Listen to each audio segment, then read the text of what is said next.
بزرگ عالم تھے حضرت مولانا خادم حسین صاحب رضوی۔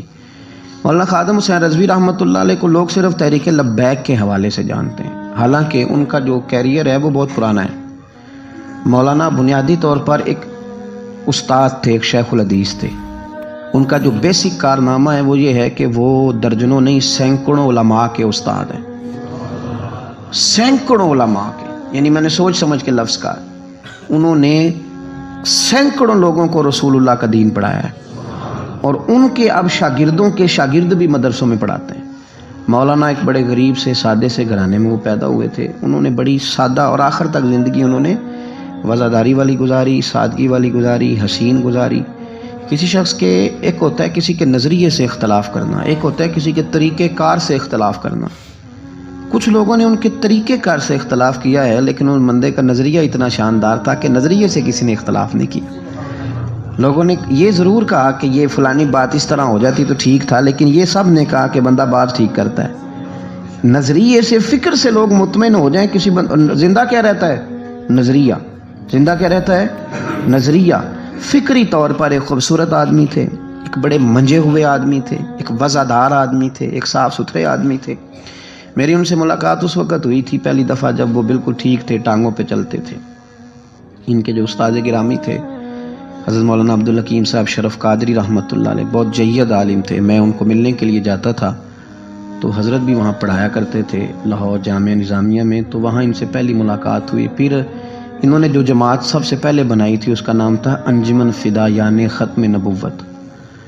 اس جماعت سے انہوں نے کام کا آغاز کیا، اور بڑے اوائل میں، بڑے شروع میں انہوں نے ختم نبوت کے تعلق سے مختصر سے کام کا آغاز کیا، اور بڑی جلدی ان کا کام پھیل گیا۔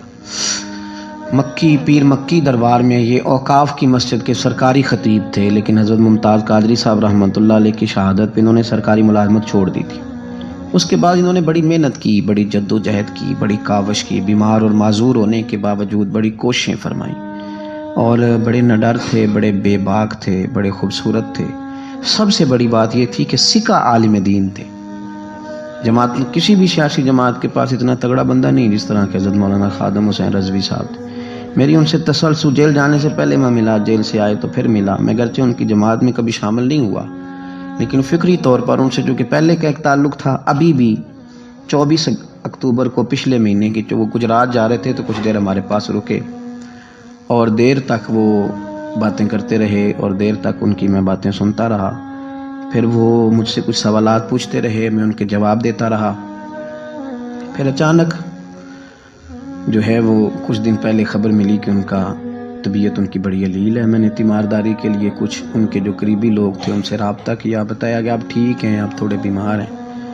پھر کل اللہ تبارک و تعالیٰ کا فیصلہ قدرت آیا، اور تیزی کے ساتھ لوگ اٹھ گئے۔ اس 2020 نے بہت سارے لوگ اہل سنت کے لیے، لیکن اس شخص کا جانا کو زیادہ ہی تکلیف دے گیا۔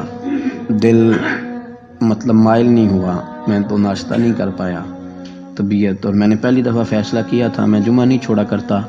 سوچا تھا کہ اگر جمعے کے بعد جنازہ ہوا تو جمعہ لاہور جا کے پڑھوں گا، لیکن ان کی نماز جنازہ کل 10 بجے ہے۔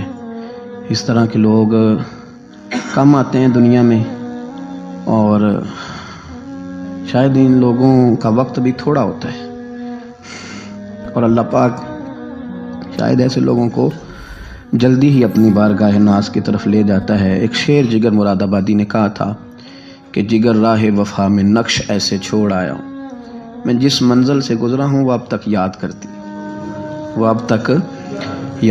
ہے۔ اور مجھے نا ایک دفعہ کسی شخص نے کہا کہ آپ کے خاندان کا قبرستان کہاں کر کے ہے؟ لوگ لکھنے والے جو لوگ ہوتے ہیں وہ پوچھتے رہتے ہیں کہ اس بندے نے کیا وصیت کی ہے، تحریری والے لوگ۔ تو میں نے انہیں کہا کہ قبر بھی بانی جائے گی۔ تو مجھے کہنے لگے کہ کس طرح کر کے پتہ چلے گا؟ تو میں نے کہا تے اکھاں جدوں میٹیاں تے پھر زمانہ مینوں روے گا، اپنا تے اپنا بیگانہ مینوں روے گا، تے جدوں نہ میں دسیا میں خارا نوں میں خانے وچ، پھر جام ٹوٹ جان گے میں خانہ مینوں روے گا۔ کئی لک لک رون گے تے کئی بک بک رون گے، گلیاں دا یانا تے سیانا۔